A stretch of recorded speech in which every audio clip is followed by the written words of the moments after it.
absolutely honoured tonight to have the most amazing panel that you could possibly imagine talking tonight. I only asked 4 people to do this, and I was deeply honoured when all 4 said yes, which was absolutely fantastic. And number 4 is on his way right now.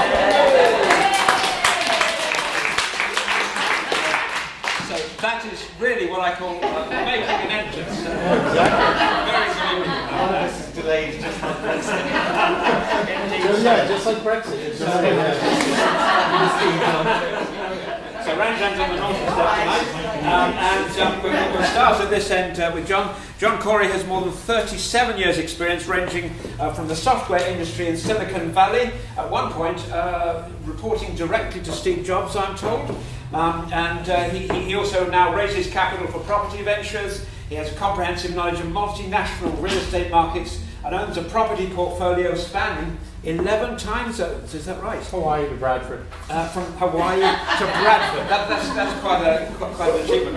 And a Brit has never asked about why Hawaii. They always say, why Bradford? And seated next to him, Andrew Roberts has been investing in property since 2005. And he's a true entrepreneur with a passion for putting together deals. With a solid background in tax and accounting, he runs a number of property and non-property businesses, and he's also worked at a senior level in banking and at a top 20 law firm. Now, Ranjan Bhattacharya is one of the UK's leading property experts who has built an extensive portfolio of residential and commercial property in London over the last 28 years. He regularly comments in the press and media on the property investment market, is an advisor to Channel 4's Property Ladder, and author of the best-selling Build Your Property Empire home study course. And at the end, my neighbour from Cambridgeshire, Fiona Talbot, who's been a multi-millionaire property investor for nearly 20 years, with a wide range of investments in both the UK and in America, from buy-to-lets, commercial buildings, and even a hotel and a sports bar. She's got an eagle eye for financial details, and her day-to-day priority is on scaling her companies. A proud mother to 2 busy teenagers, she even finds the time to be a mentor and a speaker, and we're very happy to have everybody with us tonight. Yay!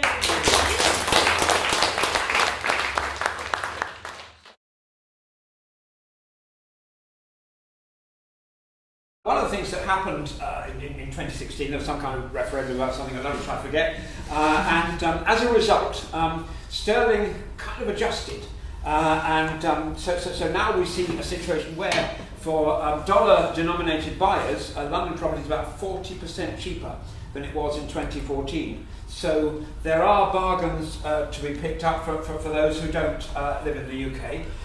So one of the questions I think to ask ourselves is, why has there not been a stampede to buy all this value property that is in London?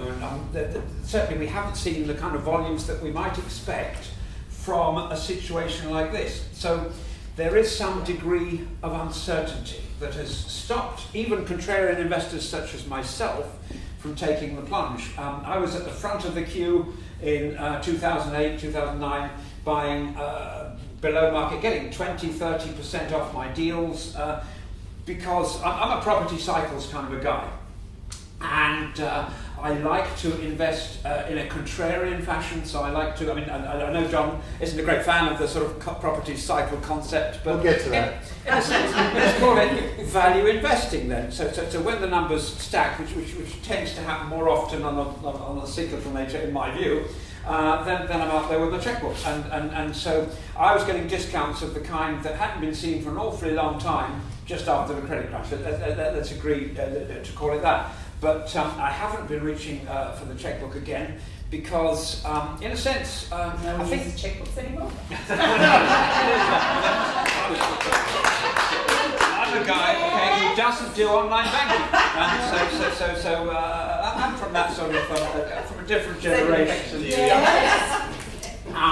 But there are reasons which we might go into later as to why I've held back on this occasion, because when you've got a financial meltdown, you kind of know where you are and you know how it's going to pan out. There's a wonderful book, actually, by a guy called John Kenneth Galbraith, called The Crash of 29, which explains how every financial crisis has different causes, but they tend to sort of play out in the same way as politicians smooth the waters. They have to kind of calm everybody down to make sure that there are not too many knee-jerk reactions and repercussions.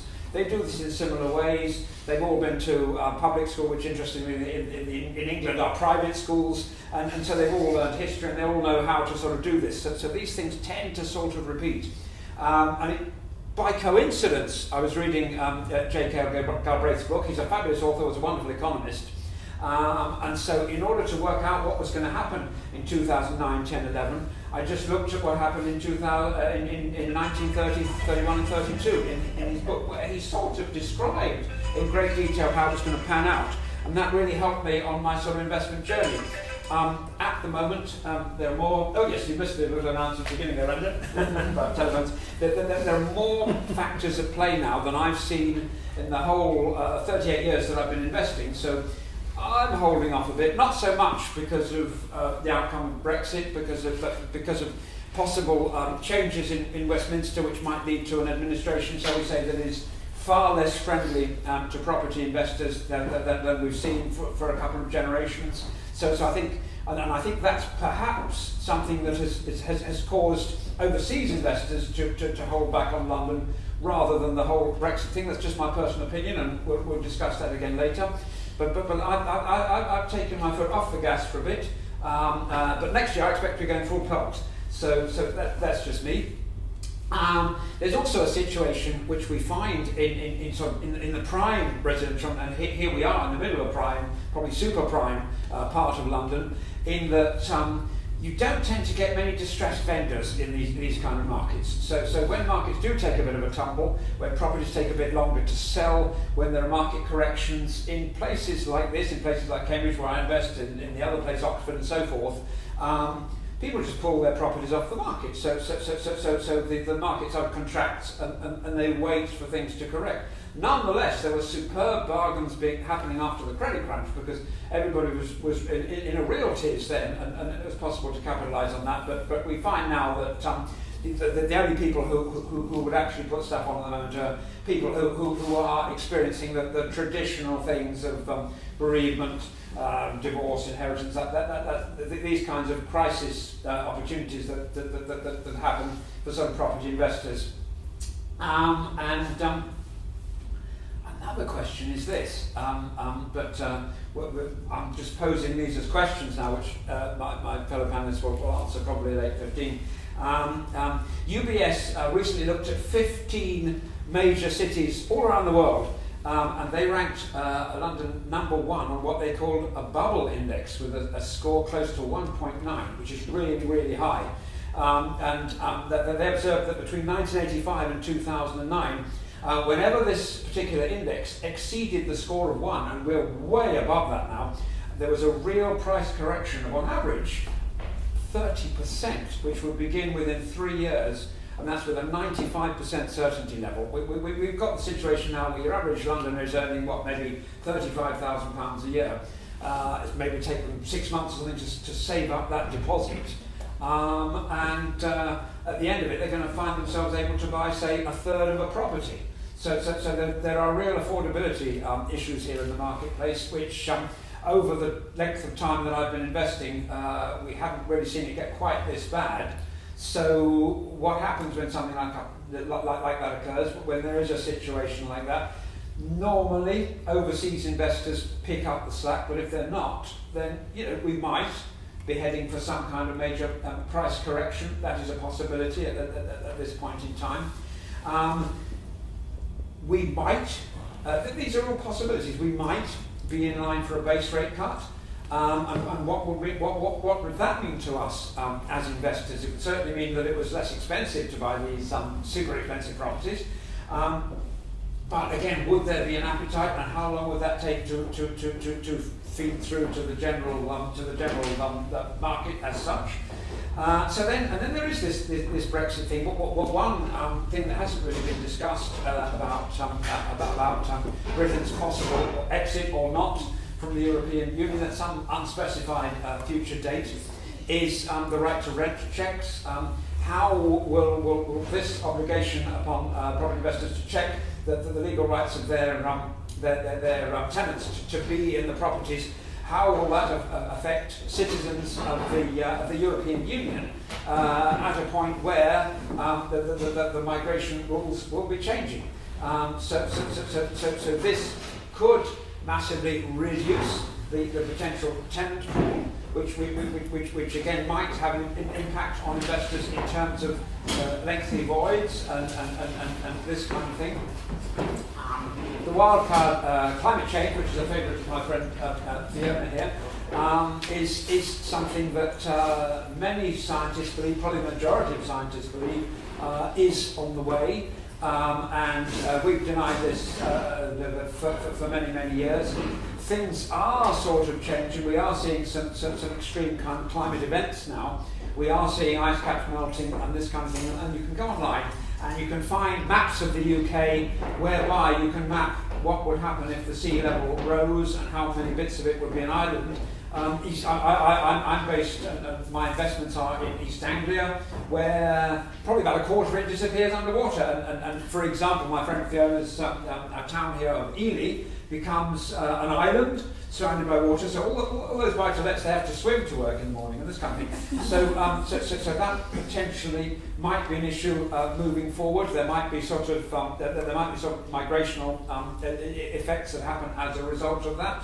And I think, you know, for those of us who've got young children now, if they're in their 20s, I think during their lifetime we are likely to see seismic, unprecedented changes in the way that people live their lives. There'll be more sort of eco-homes for sure, but we might see a changing coastline depending on future governments' willingness to invest in protecting coastlines. Clearly, they'll need to sort of replace the Thames barrier here in London and this kind of thing, which if we didn't have it now, we'd all be underwater here. So it will be a constant battle as climate change starts to take effect, because this accelerates. And once things happen like the permafrost starts to melt, releasing all the methane and so forth, then the whole thing accelerates. So it is something that we as investors need to focus on.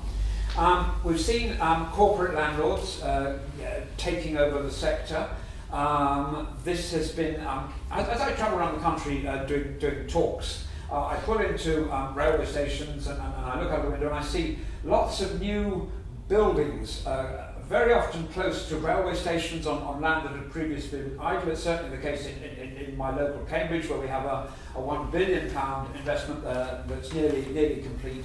Corporates have suddenly decided that an 8% yield or whatever is okay, it's worth going all in on.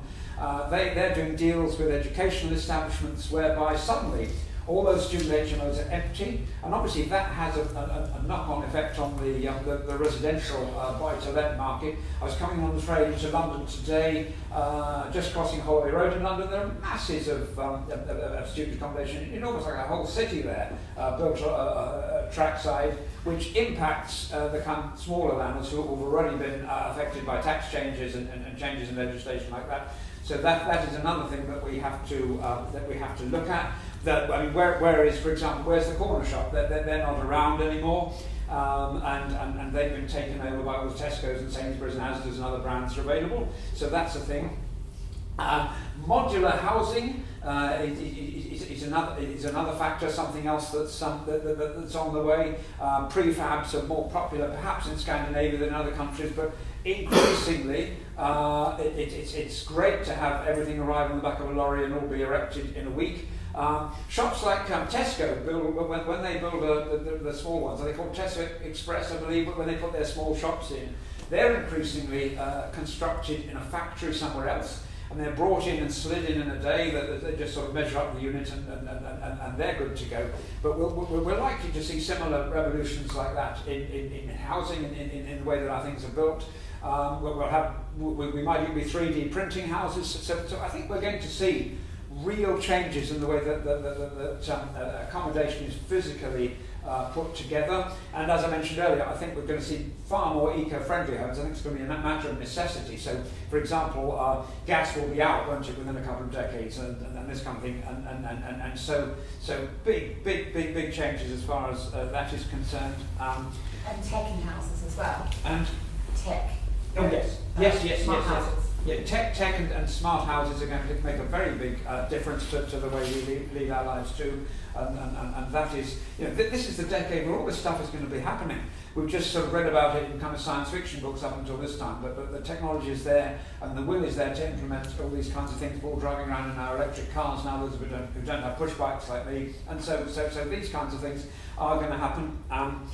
Will house prices across the UK continue to rise? I mean, when you make investments, they always say past performance is no guarantee of future performance, and so will this finally be the decade that stalls things for a bit? I remember the 1990s when we had George Soros, the international investor, betting against the pound, combined with the then Chancellor, who was Nigel Lawson, Nigella's dad. He introduced a restriction on mortgage interest relief that people could claim, but he announced this about 9 months before it came into play. And the result, fundamentally, of those two things were called MIRES. The result of those two things was that property in London took a real kicking, so that throughout most of the following decade, most of the 1990s, the market was flat.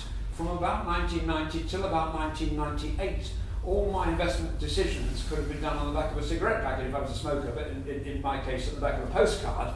And so I had metrics. I didn't need to use my customary spreadsheets, and I was able to do viewings, shake hands and buy things very, very rapidly without watching too many numbers, because I knew the numbers that worked for me in my business, and they were constant. And it was quite a shock then when the things started to change and the dynamic altered again. I had to sort of adjust to that. And remember, again in Japan, they had a long period of stagflation. So just because we're an island, and just because there's a limited amount of land and building space, doesn't mean that things might stall in that kind of way. And it's important to remember, as I think it was John saying on Sunday when we met up, that the UK hasn't always been a nation of property owners as we believe it has been today. That this is a relatively recent phenomenon, but I'll leave you to talk more about that in due course. And then prop tech has been a major influence on us. We see kind of Airbnb now, all that kind of thing, but people now are talking about the equivalent of Airbnb on steroids, whereby the expectations of future renters, because of opportunities opened up by online, may skyrocket now, so that people expect every few months to be moving, and employment, and we all sort of work from home now, and employment things change and people move around. People may come to expect now being able to move from one fully furnished, fully equipped thing to another similar kind of unit somewhere else very quickly and with very little friction. And that is something as well that our modern technologies may enable.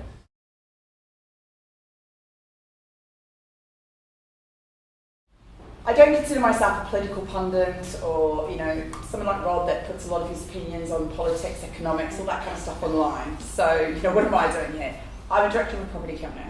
We have a very large balance sheet. I've been going for 21 years, actually, and my parents were landlords. So I've been in this business for quite a while, right from when I was young. What am I doing with my property company over this next period? So I think that's possibly maybe beneficial for me to talk about. So, and just so many things whirling around in my head, the cost of debt at the moment.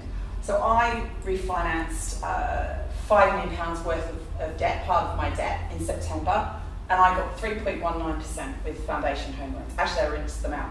My part actually ended, I filled up the cup, so to speak. And I thought that was an amazing rate. 5 years fixed at 3.19. I thought that was good. I'm also getting, I also got a residential mortgage too in this last month with Coventry Home Loans. 2.6% fixed for 10 years, might have been 2.68. For 10 years fixed, 85% loan to value. These are some very, very good low rates. Obviously, when we're looking at the cost of debt, that gives us traction in the market too. Because I'm going out there going, do I wait? Is there going to be a gapping down? I call rather than a correction. What's happening? But I'm now looking at deals on a case-by-case basis. If I can buy a deal and it'll yield for 6 or 7% strong single-let yield for my area, it's not London, it's not up north. I get both capital growth and some yields. But I'm paying the right price for that asset, and my cost of debt is good, and I'm getting cash flow. You know what? If it's 5% cheaper next year, I'll have got that net profit for that period as well. So I'm sort of mixing it all in. I've got 4 deals going through at the moment. 4. One just completed, it was a selling landlord. It was a city centre flat, I got it for a cracking price off a selling landlord. Doing a small refurbishment, it's going to yield 6.7%, which is amazing in my area for a single land. Really easy to maintain, but that was a selling landlord. I'm buying another flat, which is a divorcing couple. It was on for 160. I got it for 140. The other thing to say is these two properties are very, very rare. They don't come on the market. They're right behind one of the main streets in my city, and I'm seeing sort of you talk about less stock maybe being put on the market. I'm seeing landlords offloading stock that I've not seen in quality time before for a while. I'm doing a city centre house as well. Absolutely amazing. It's B&V by about probably 20 to 25%. That was direct from a developer who, a property investment company, different one in my area, messaged me on LinkedIn while I was in my Madeira retreat recently and said, I need to shift this. It's a 3-bed, said the price, I knew straight away it was a bargain. I arranged to see him on the Monday, agreed the deal straight away, we're in process at the moment. And it's because he's building 5 houses and his builder's gone bankrupt. So he needs some cash quickly. So I'm closing on it for cash and then I'll sort it out in a bit. And I've just agreed on Tuesday a pub. So that deal I talked about, I've closed it, I've agreed it. Fantastic. Below bricks and mortar value, Karen knows as well, I told her about it on Friday at Partners in Property. Below bricks and mortar value, absolutely, they've not claimed capital allowances available to claim, 15-year, commercial lease. I'm not waiting, I'm doing these deals. Each of these deals are an absolutely fabulous deal. They all work, they all cash flow, where I'm getting finance, the debt is affordable, management of them are good, they fit my model, got opportunity to optimise on 3 of the 4 deals. So I'm still moving forward because otherwise I think I could just get paralysed into inaction if I sat too long and just waited for, is Corbyn going to get in? Well, you know what? Mayhem and challenge is actually good for business for me. I'm a property company, so it's fine. I've got my team, I've got the way I operate, all my blueprint, everything like that. I understand what it is that I'm doing, where I'm going, how I finance my stuff, how I manage my stuff. So I've got my house in order, so to speak. And I think that, what am I trying to say here? I think as property investors, or business people in general, should always be forward looking at the challenges and thinking, what could go wrong? How can I pivot? If Corbyn gets in, right, what's my pivot? What do I need to be aware of? If if we leave the EU, right, what's my pivot? What am I aware of? What am I worrying about here? And always keep a layer of sort of protection around you. In my property company, what does that look like? It looks like me being tapped into the market, understanding what's going on, talking to my peers. I'm lucky enough to have a great peer group in the property world. There's a lot of good people out there, like people here today. And some of my friends are in the audience here as well. We keep communicate with each other, keeping cash. I keep unencumbered assets I can access if I need to. I can put charges on to do deals. I make sure that my finance is affordable rates. I personally prefer fixed rates. Don't always go for 5 years. I look at it on a case-by-case basis. Keep my stock well managed. Don't have my debt at high leverage amounts, and I just try and look at this whole next period in 3D and try and think how, I think of it like a tanker out at sea. Is there going to be one of them random waves coming at me? Is there going to be a hole blown in the bottom of my boat? Are my crew all on board? Do they understand where we're going? Are they all healthy? Am I healthy? All that sort of stuff. So in terms of things like climate change, I'm Australian, so we're always very interested in the environment. I would probably invest in land in North America, because if you read the reports, that's one of the areas that's going to be the least affected by climate change, so it's probably going to see a lot of immigration over these next 10, 20 years. And if you go on the website like I do, and look at land, these random sites, 500 acres for 200k, I was thinking, we might do that actually.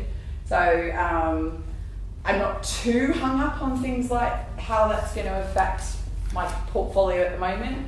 But again, every month I've got a board advisor I work with, and we do have a part of what we work through together each month is what's the challenges and risks to our business, And that gives me a chance to think, what are my challenges and risks?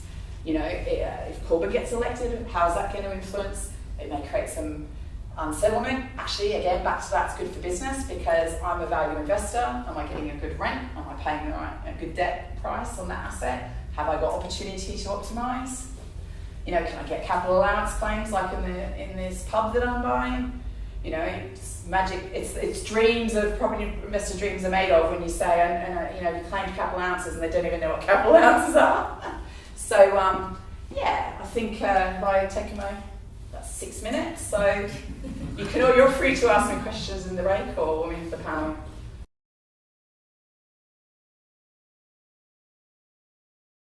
I've been doing this since 1990, so I'll just say what's different really. I've lived through a couple of periods of uncertainty in my property investment career. What triggers those sort of, the market always goes in cycles, ups and downs. What causes markets to go down is different in each cycle. But what happens when the market changes direction is reasonably similar each time. I'm going to share with you 3 studies and statistics, if you like.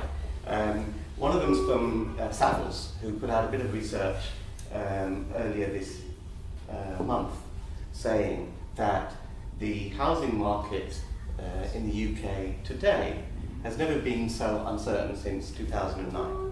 Very interesting date they correlated to. There was another piece of research from Savills they put out around about Easter time this year, which said that the best time to have bought property in the last 30 years was in high value areas between 2009 and 2014. Very, very interesting time. Because when the market tips a little bit, the herds who listen to all the mass media and all of that kind of go with what the mass media is saying. But the savvy investors know that averages are averages, and they know how to look behind the headlines and identify value and buy value and add value in those times. Because the thing with the property market is, if you buy at the peak, you have to wait a very, very long time before your property exceeds that value. But if you buy in a dip, it doesn't matter whether or not you time the bottom of the dip. As long as you buy and accumulate value assets that you can add value to, at any point at which the direction of travel starts to look uncertain, then that is the time to fill your boots. Because logically, if you're buying into a downward cycle, you don't have to wait too long in terms of years before you start to add significant value, particularly if you buy under market and if you add value to it. Many of you know, has anyone seen my stuff on YouTube? Yeah? I put out a video on YouTube 5 days ago. It's had 7,000 views actually. It's been one of the most popular in terms of views in the shortest amount of time, which is Brexit uncertainty, who the winners and losers will be. So if you go online and watch that, you just search my name on YouTube, you'll find that video. It's Brexit uncertainty, who the winners and losers will be. That will give you my spiel on what I think about that. I said I was going to say 3 statistics and studies. The third piece of research is a bit of research that I put out for me, which is that 99% of all research and studies is below me. And the reason I say that is because most people follow this and they don't look behind it to find the opportunity. I'll give you a prime example of that, for example, I mean, David highlighted a study, was it USB? Yeah, the UBS, sorry, that's the memory stick, isn't it? I'm dyslexic, what can I say? I get things confused. UBS put out a study about London market, you know, and if you look at the averages, that's right. But I know that's not the case. I mean, I'm looking at I think this is the right time to pick up something, not really for investment, it's just something that I want to do for our own personal usage, which is to pick up a nice flat in a Zone 1 area. So we're looking very, very specifically. Zone 1, share freehold because the service charges are much, much lower, and with parking. Now that is quite a unicorn spec for a Zone 1 property. Now, if you look at the properties which ain't selling, that you can't give away, that are experiencing 20-30% discounts, which are occupying all the headlines, then those are the new build towers that you're getting in the city area and off the Thames, where the service charges are God knows how much. They're about there. You can, for the annual service charge, you can buy a house up north, for God's sake. The ground rents are nearly as much as a car, and they want an overinflated price for the thing in the first place. So of course you're going to see 20-30% falls from that. But in my search for the Zone 1 share freehold flat with low service charge and parking, I have found that when I'm putting my offers in, even if I'm sort of 10% below the asking price, they're gone in a week to someone else. So the point I'm trying to make is that the savvy investor during this time will kind of slightly ignore the headlines and all the stuff that's put out there, because I'm not saying that's not true, but that will affect property types and classes, which as an investor you shouldn't be interested in anyway. Who in their right mind wants to buy some off-plan glass tower flat which you'd never make any money on in the first place? You're going to be looking to identify value and buy it at a good price from preferably motivated sellers, but property with plenty of meat on the bone so that you can add value to it. One of the best ways of adding value to property that I see in the market ahead is exploiting permitted development rights. Permitted development rights allow you to add significant value to property with no planning uncertainty at all. Planning permission, I've got a site in planning at the moment in Islington. It's actually for an eco-friendly. I'm very Trumparian on climate, actually. So I've hired this architect planning consultant who's the complete opposite of me, and is green and is into all this eco, and she's put forward this proposal for this lovely zero carbon, whatever it is, house with a green roof and all of that, and we're going to get it in Islington. It'll be a little house and a project. And I think the green angle is a great way to get little developments, particularly infill sites, through lefty planning departments, because you put a green roof on and they seem to love it. That's another topic. But that has taken more than a year to start to reach to fruition. Just the pre-app alone took about 6 months. Whereas permitted development rights are a completely different ballgame. Permitted development rights are rights that the central government are giving you to develop properties. And you don't have to ask anyone. You put in a notice, 56 days, you get it. There's nothing they can say. They hate it. The councils hate it. But the central government have given these rights to developers. And they've given the most permitted development rights for repurposing buildings are available for commercial properties. Because commercial property, and this is going to be the real story for the next decade, is going through a sea change. Because most commercial properties, whether they're offices, retail, I've got videos on this on my YouTube channel, industrial units are defunct for their original purpose. And as business changes, when the motor car came, I wasn't alive then, but when the motor car came in, all these stables in London and all of this, there were more than 10,000 horses parked in Camden. All these commercial buildings became defunct as the whole way of business became changed as a result of the motor car. Also with railways, when you didn't need to have cows producing milk in the centre of towns, and you could just bring milk in, the whole need for agricultural farms into urban centres just diminished. So we always see this. We see this period where the internet is changing the way all commercial properties are being used. Many of them are becoming defunct. We do a lot of office rentals, and we find that when we come up to because so many people have converted office buildings into residential, yeah? So office rents have gone up in many good areas. So when we do rent reviews with office tenants, because we do a lot of commercial property as well as residential property, we find that the rents have gone up significantly from the last rent review. And what happens is, some of our tenants say, well, we'll just completely refit our office and take half the space. The reason they can manage to do the same with half the space is because no one has filing cabinets anymore. No one needs these desks which were built for those big, deep monitors. You can now do a lot more with the same, with much less square footage in an office space. So there's plenty of office buildings that are now redundant. We're doing one of our big projects at the moment is a serviced office building and business centre, co-working centre in the heart of St Albans. There are going to be about 45 businesses there. It'll be fully ready, operational in mid-January. But we're finding, we've done one floor as a test and it's fully let, but it's amazing the sort of businesses that come in there, because no one's, people's presence is all online. The physical location of where they're located is irrelevant. Because everyone comes in with their VoIP phones, they reroute back to wherever they are, they've got their website and email, where they are physically located doesn't matter. And the other thing I found really amazing, we get these people come along and they say they want a 3-person suite. And you look up their website to see what they are, and you go to the About Us, About Our People page, and you see 50 people on there. You know, it's not 50 people occupying a 3-person suite.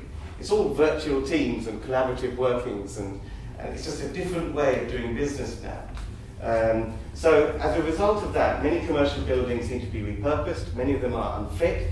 So the government have given us a whole bunch of rights to redevelop those buildings to other uses. And that's where the opportunity is, because at this time, most investors, not in this room of course, but most people who watch TV, you know, Homes Under the Hammer and all that sort of stuff, they're momentum investors. They jump on the bandwagon, they buy something and hope it naturally goes up in value.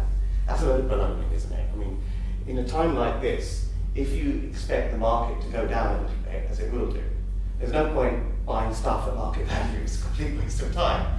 What you've got to buy is stuff that's under market value from where it's sellers and add significant value to it in a quick space of time. And the best way of doing that is through permitted development on repurposing commercial properties. Because if the market's going to fall 5-6% and you can buy well and add 30-40% of value, then you're quids in no matter what the market has done.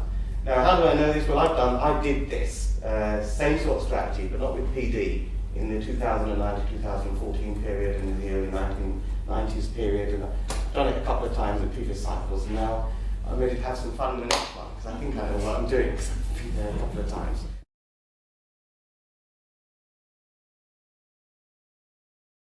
3 awesome talks. And I'm sitting here and going, what do they talk about? Well, I'll come at this from a different perspective, if I may. As an accountant, having worked at a senior level in a bank and got headhunted to a law firm, so I've seen it from a property side, because I grew up in the property trade, that was my father's industry. From a financial side in a bank, from a numbers side as an accountant, and from a legal side. Now, newspapers and the press work on headlines. Who loves the headline, property boom or property bust? Mm-hmm. It sells newspapers, the media love it. Do we love it as investors? We ignore it, generally speaking. But I do follow certain pieces of data that's published. Professional organisations where I have seen firsthand why data is published.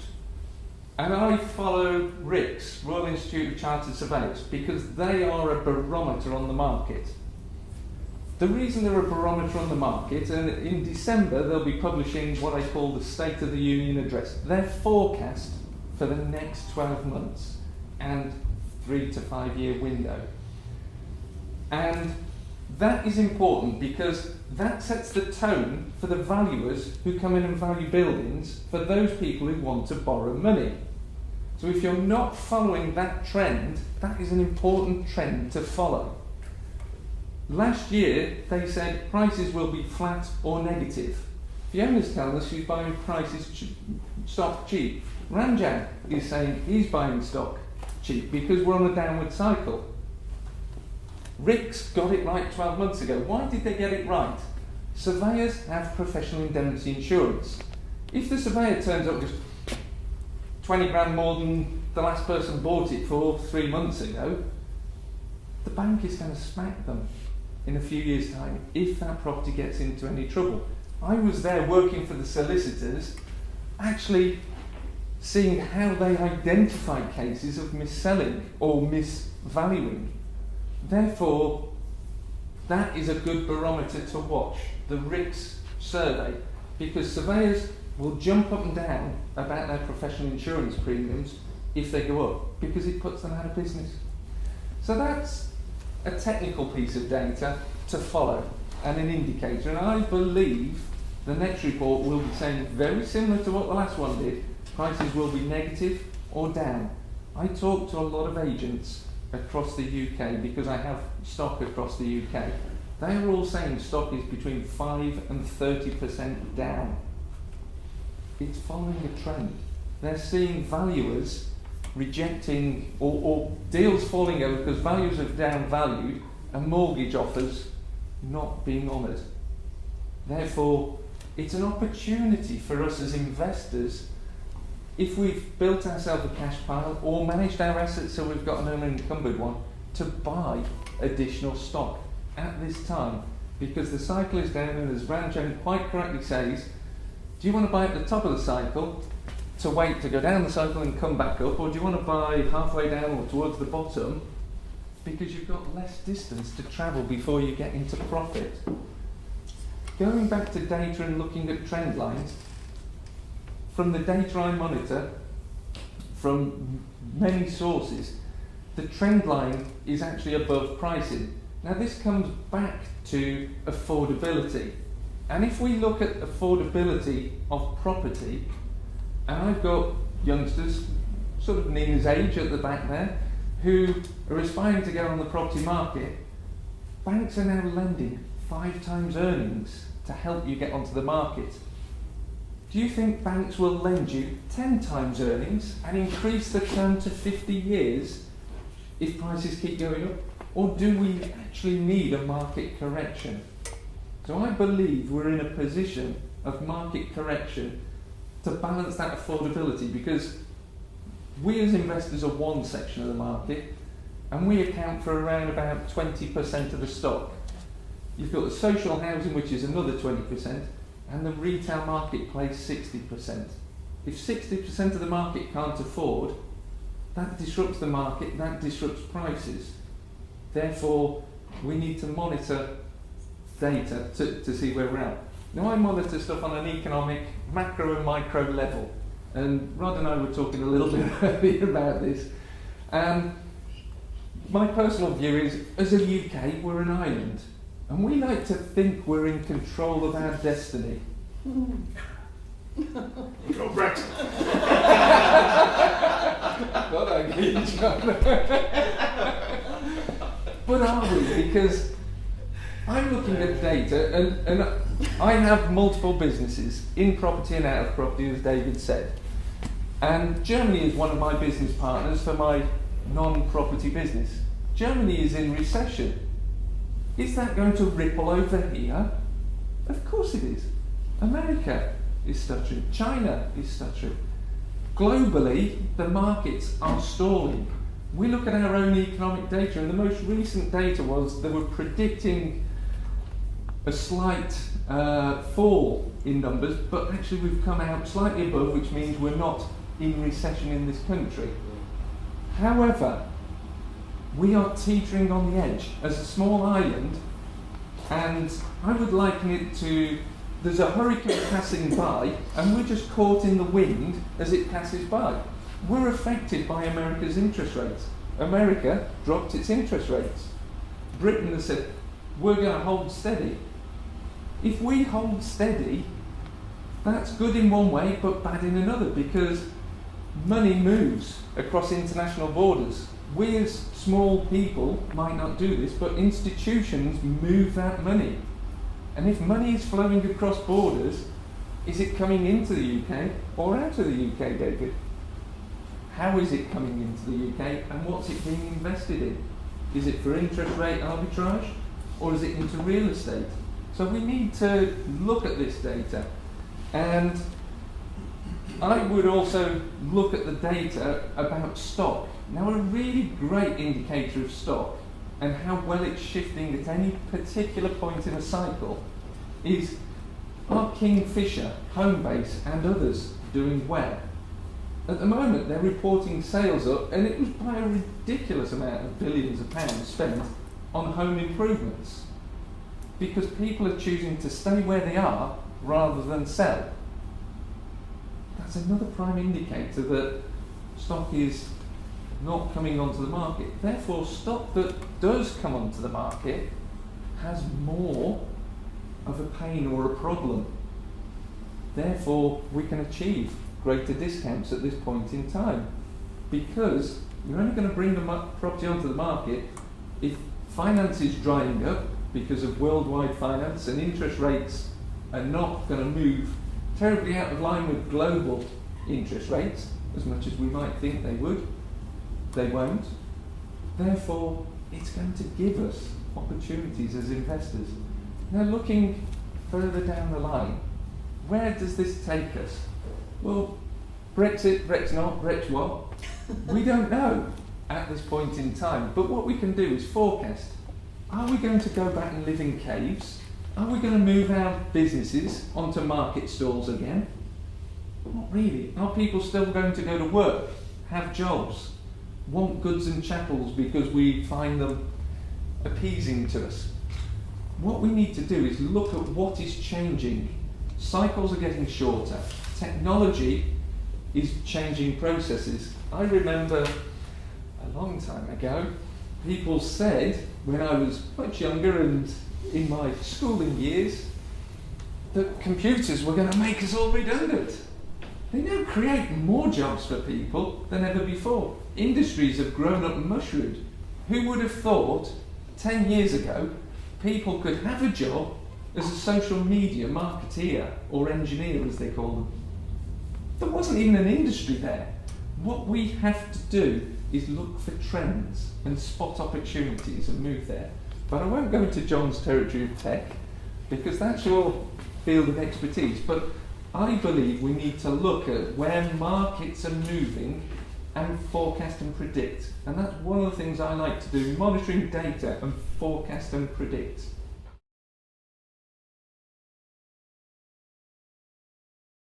So this has gotten way more complicated than I expected. So I'm going to make some notes of something. Because David's saying I'm going to say this, and someone else has said it. Like, okay, what am I supposed to say?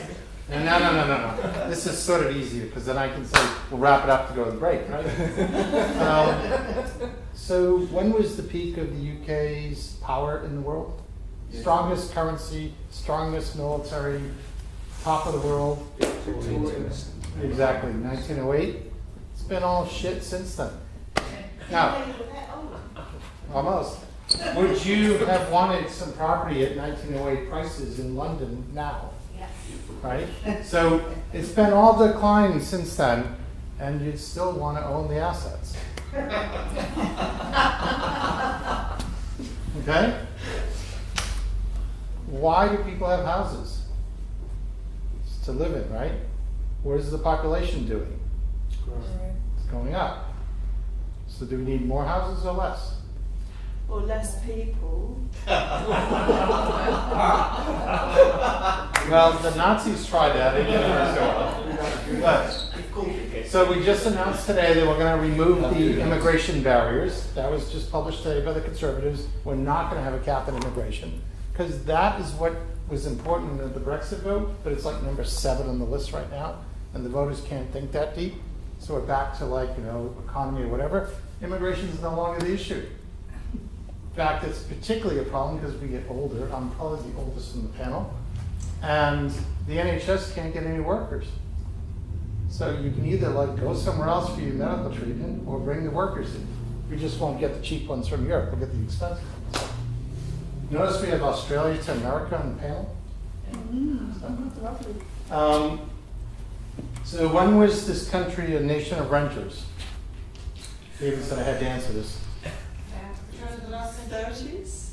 Turn of the last century, 30s. Or when the land reg came in. Land reg. Well, I don't know if anyone knows that. Oh yeah, because 32. when you had landowners and lords owning the. Yeah, okay, you're wrong, but. So when the Queen took the throne, the majority of the country rented. We still have the same Queen. So it's only in her period of reign. She's been around a long time. So 53, we're a nation of renters. I think it was 70%. This homeowner crap is a new thing. It's a baby boomer invention.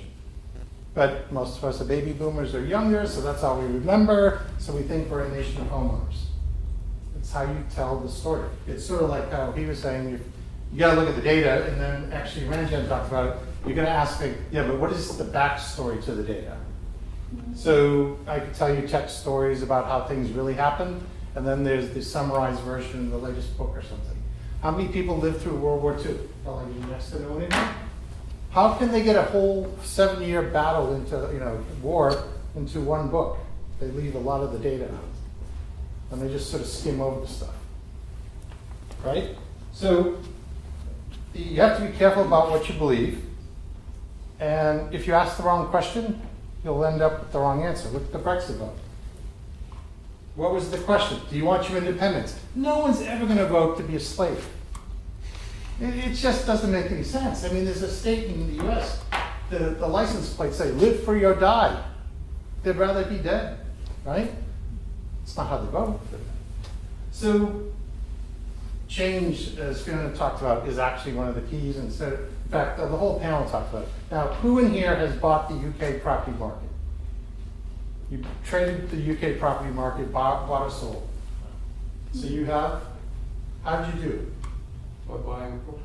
No. You didn't buy the market. You bought a damn house. Or a building. Part of the market. You bought statistically nothing. Yeah. So who has actually bought an index or a contract or something that gave you exposure to the whole market? Yeah, Crazy would be one of the only ones ever. Okay. So fundamentally, none of us buy or sell the market. We buy or sell buildings. How do we get good deals? What does that even mean? I'm too, Well, everybody too talks- much of a beginner to No, even know what you're talking this about. is good. That Everybody sentence. talks about the market Right, as if you can trade the market. right, There's no index. okay. You buy a house. Where do you get a bargain? You look for someone getting divorced. You look for someone that has a dependency on drugs or alcohol. You look for someone who's got a debt problem. You look for someone who's got to relocate because they had a death in the family or something like that. Those buyers and sellers become much more motivated than what the market's doing. You have a builder who has a bankruptcy, and not the builder, but the builder's team company was bankrupt. They have to now get liquid so they can finish the project. It wasn't their fault, but that's why the bargain popped up. You don't buy any market. All these statistics are great, except it's not what you do. There was an article in the FT every January, the first week. This happened for about 5 years, and I've been here for 25 years. I don't quite remember when this was. And it would say, stock market, property, which one did better last year? And they would use the FTSE 100, and they would use the property index.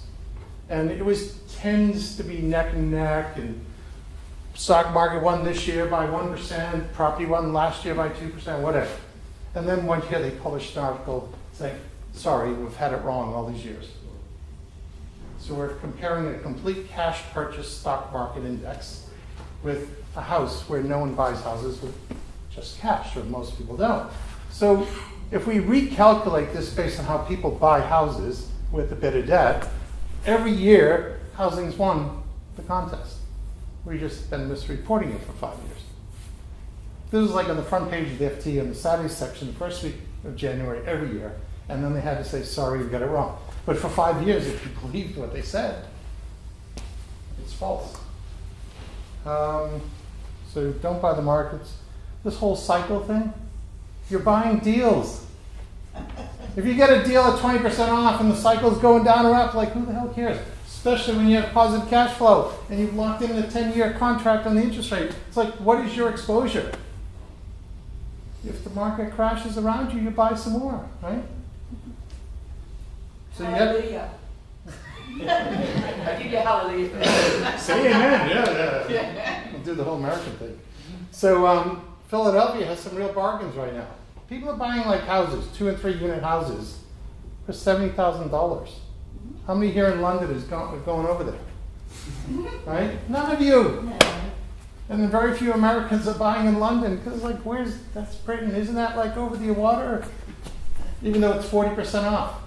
Brexit was the greatest deal for foreigners. Only the people with sterling got screwed. Everybody else gets a bargain, 20% off on day one, and it's only gotten better. So country of renters, which country in Europe needed an IMF bailout? First European country.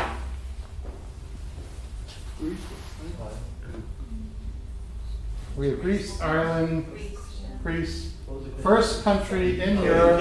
Okay, now we figured it out. First country in Europe that needed IMF bailout was the one you're in. Go Britain. Under 1976 went bankrupt. Perfect. Okay? Now, this is back when you couldn't keep the lights on more than 3 days a week. Yes. So I don't have a UK passport, I can't vote. Maybe there was context. Maybe actually, as he said, you have to understand the context of what was going on. 3 months been strikes. Strikes, union 3 months. issues. Yeah. But so the UK needed an IMF bailout because it was bankrupt. And Thatcher was after that. Some of the selling off the housing stock. Why'd you sell off the housing stock? What's the popular answer? To buy votes, right? The other reason might be because we couldn't afford to maintain the shit. If we sell it to the people living in it, they'll have to pay for it. So shift the asset off the balance sheet, let those people maintain it, because we have no money left, because we just came out of bankruptcy. What was going on with interest rates in '76? They were about to go up to 16. 17%. Well, they weren't quite that high then, but yes, it was quite a 17%. There's like whole decades when they're over 10%. Fiona's getting like 10-year fixed at, what did you say it was? Something like 2.68. Yeah, so under 3 for 10 years fixed, when there were decades when the Bank of England rate, not the bank on top, the Bank of England was over 10%. So what happens when interest rates go like this to house prices? Asset prices go They up. tend to go like that, because everybody can afford about 1/3 of your salary per month. Now, you can either give it to the bank in interest or it's the seller in principal. So when you drop the interest side of the equation, you can raise the other side. So when Ireland cut their interest rate in half from 6 to 3 to join the ERM / to then join the euro, asset prices went up. Because the person with the job was, well, I get $1,000 a month. What can I get? Well, you need a lot less interest so you can buy a lot more currency. So I don't know, we're at a 300-year low for interest rates. Forget David Sykes, 300 years. Okay? It's not likely that they're going to go much lower. That may be your big external risk, besides that and the global warming one. I do own property in SC1. Every property in the area, and I'm talking like from between Tower Bridge and London Bridge, from the river down to like Elephant Castle, you can't build residential on the ground floor. It's below the water line and the floods. Now, what happened in New York where my son lives, I have probably the oldest kids here too. So my son lives in New York, and when the hurricane came through, he had to move out of the building because where's all the power connections? They're in the basement. So all the electric's out. So there's no lifts. So there are people who were told you have 4 hours to get out, and it might be a month or 12 months before you can get back in. So what does a lease to a landlord mean if you can't gain access for 12 months? What happens to stuff in your refrigerator for 12 months? Everything was contaminated with oil, so it was a toxic waste site at the lower level.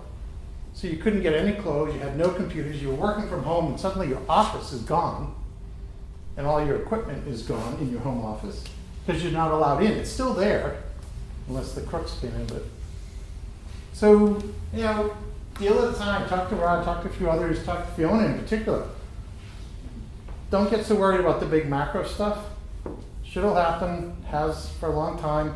Who in here remembers the oil shocks in the 70s? Oil prices went through the roofs because the people that owned the oil figured out that they could jack the price up. It was like a 4x increase, right? Oh, I'm not sure. Rationing, and in the States, I was old enough, on the odd days, these cars can get fuel. On the even days, those cars can go to the gas station to get fuel. Now the U.S. is a net exporter of oil. We've got too much. We're giving it away to everybody else. Hell with those people in the Middle East. We're the biggest producer of oil in the world right now. Saudi Arabia is wondering what's going on. So what else? Anything else? No. So I'd rather just open it up to questions, because I think actually a lot of the expertise is over here. We're just the foil for you to discover that you know what you're doing. And you all have gaps, you all have fears, you all have concerns, but if you talk to each other, you start to understand. It's like, well, actually, maybe I know more than I thought, or she knows something, or he knows something. So the magic's in the room.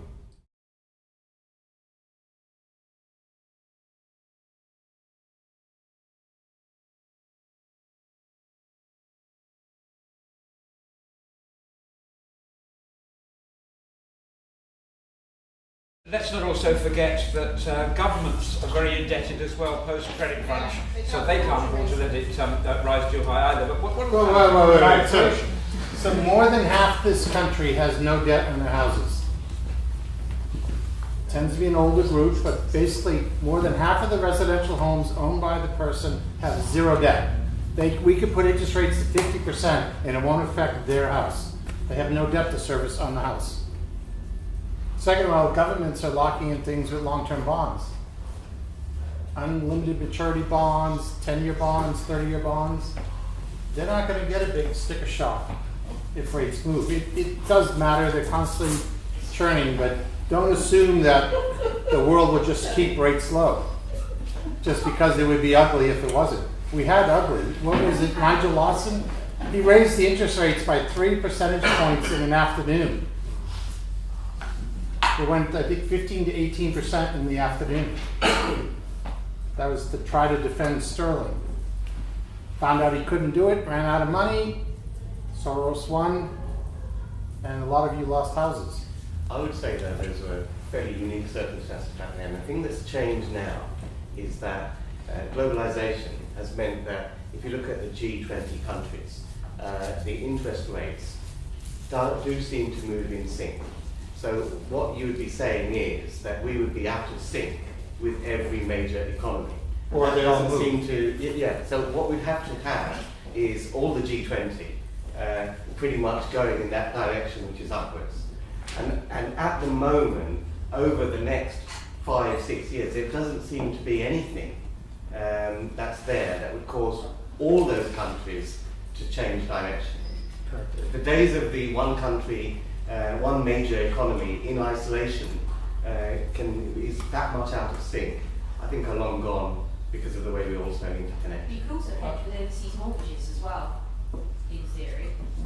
Use that on Factories currency. that do. Yeah, be The careful. currency is more The volatile. arbitrage would negate it. But I would agree with what Ranjan is saying there, and with John, in that personally I don't think rates are going to get up to the level that you've indicated in the next 5 years. However, on a 10-year window, there is potential for that. But on a 10-year window, you also have to look at the fact that there's been inflation of earnings, therefore affordability becomes more affordable. So I don't think in the short-term window it's going to happen. And then to put that into a bigger picture perspective, when you look at the banks and how they're regulated, and look at the Basel funding formula, where they have to keep X pounds of reserves based upon the loan to values. Therefore, one of the things which I feel the government and the banking sector should be looking at is not the Section 24 taxation of landlords, but actually stress testing the banks based on loan to values. And the more the banks lend, therefore the more the interest rate is, or the more capital the bank have to keep on their balance sheet. Therefore, that would self-regulate and dampen the market. If I could just say one thing, I mean, I in all my years, I've never really bothered about interest rates. What I bother about, because I can't control them, what I bother about is what I can control. And so when I buy a property, my initial gearing might be a little bit high, but I've got a plan within 3 or 4 years to get that down to 60%. And that might be through capital appreciation, or it might be through chipping away into debt. But if I maintain that 60% and less across the entire portfolio, then I don't believe that there's anything on the horizon to kill you. High gearing is the killer. It means that you can't withstand any shocks. What Fiona's doing, and I'm looking at a few projects, that is where you're buying off developers who are going bust, basically. They've just done things with high gearing and only one exit strategy, which is sell onto the market.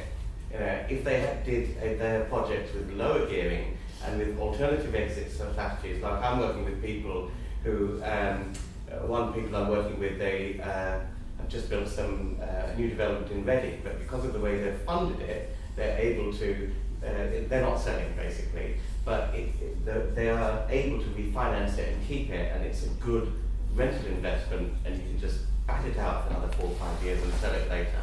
So low gearing gives you survivability, and then you don't have to worry about No, I predictable totally stuff. agree with you on Exactly. Carol? Just further to what you're saying, Brendan, you're saying really that anybody around the 60 mark have a better chance of survival. Yeah, I think so. Oh, good.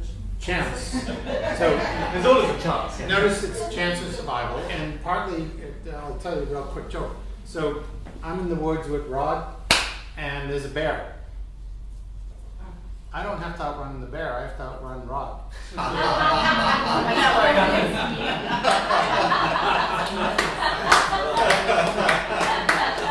So you want to be the one who survives when the one next to you goes under. And your cash flow with Fiona's 10-year locked rate, I mean, her risk is a lot lower for 10 years. The neighbor landlord might go bust, go out of business.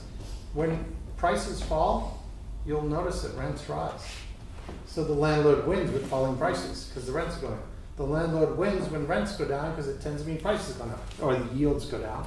Yeah. So it's about staying in the game, which means a little bit lower interest or mortgage, fixing the rates. You want to create this longer runway, have a portfolio, have some free and clear properties so that you're still in the game when everybody else goes bust. Because most of us are still going to be here even in that period. So someone's going to rent your place. If Corbyn comes in, we all start though. I don't know.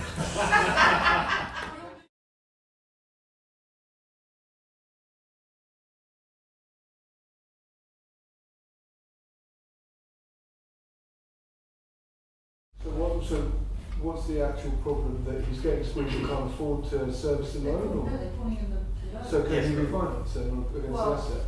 that is a Because possibility, what- but he's got everything on one big. So this So I've got a raise. That's a different issue. This is less about That's a structure issue. That could be more of an issue that the bank needs their money back. That's why. And it's a commercial loan, and they can and they are. I mean, one thing I always say, and you know, I get banks, they take me out for lunch and all of that, and I said, look, you're a great bank, but I can't give you any of my business because you have your risk management policy, I have mine, and that is I'm not going to give you more than 25% of my debt portfolio. And all you have to do is say RBS 2008, and they know exactly what you're talking about.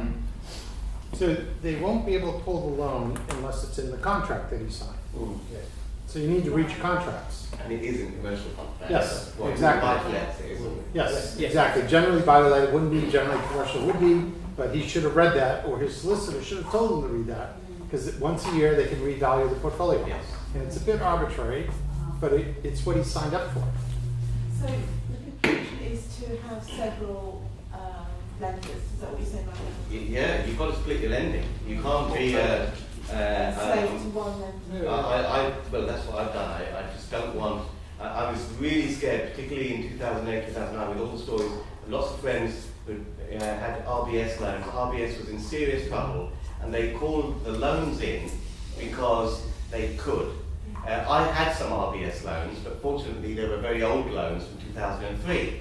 And my contracts just said 1% above base for 25 years on commercial loans. And they couldn't touch them, because in my contract, it didn't say they could revalue anything like that. But the people with 5-7-year money, particularly who had had more recent loans, they were all stuffed. They were given 90 days to refinance their entire portfolio at a time when the credit crunch happened and fewer lenders were in the game.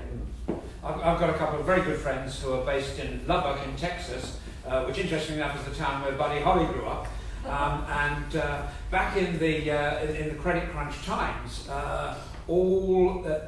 they're developers. They had quite a big sort of turnover of money. They did a lot of borrowing early on, and they paid it right down. So when the credit crunch happened, they were unencumbered. They were running on their own money. All their competitors had the loans called in, and by default, they became the biggest developers in West Texas, and now they employ more than 200 staff. They're doing very, very well. And in the same way that, for example, Richard Branson did when he was starting Virgin Airlines, and with 2 or 3 days to go, the engine failed on the plane, and the banks would not stump up the cash for the extra engine, and he had a whip round. There are times when, provided your cash flow is strong enough, you can be independent from the banks, and that's when you really start to fly. Yes. It's also that if you're in that situation, because I've bought businesses at 2009 to 2014, you can dictate the price. really dictate the price because you're in control. You're the man with cash in your pocket, and everybody wants out. It's the old saying of cash is king, and being the contrarian and having the strong nerves and putting in the offer and then making it work at the price that you paid. Yeah. If you know your business, what you're doing, and either the property, the area, or whatever, you can't go wrong.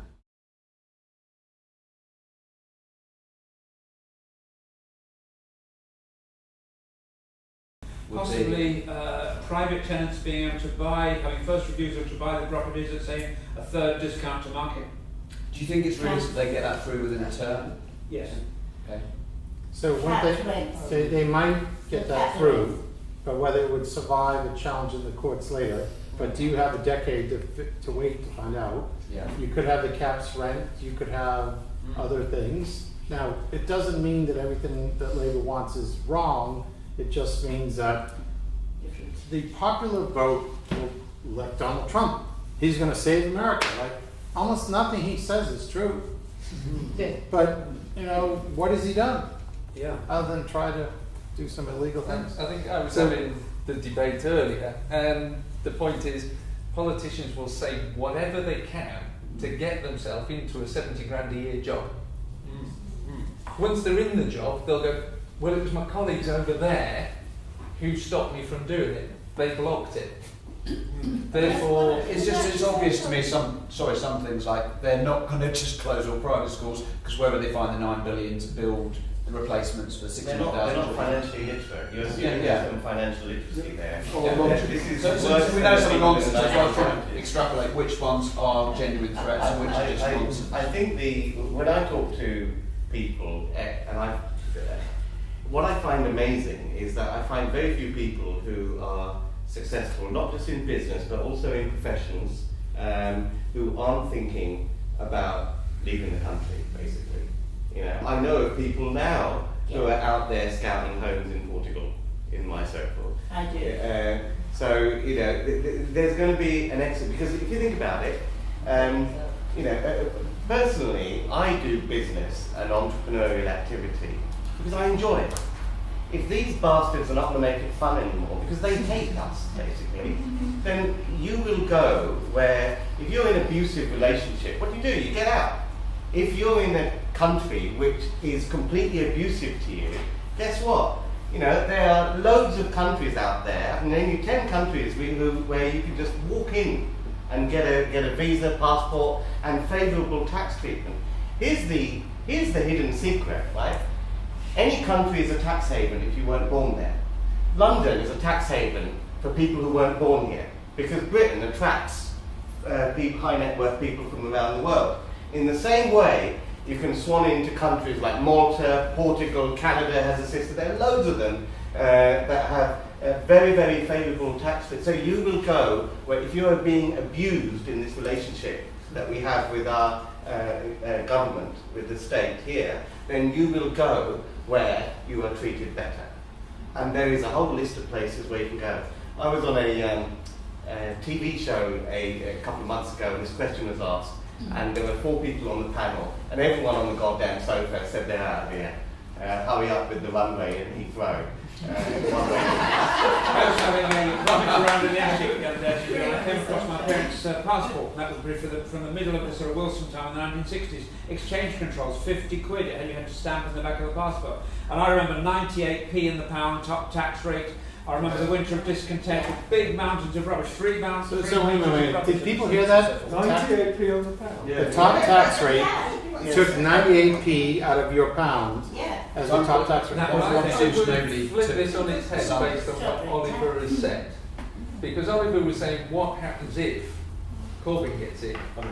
My belief is that if you looked at it from the other side and the Blues got in, the UK will become an offshore tax haven for Europe, because they will be looking at what they call Reaganomics, the policy of dropping tax rates to bring investment in, to bring jobs, wealth creation here, which will actually drive more tax than raising taxes.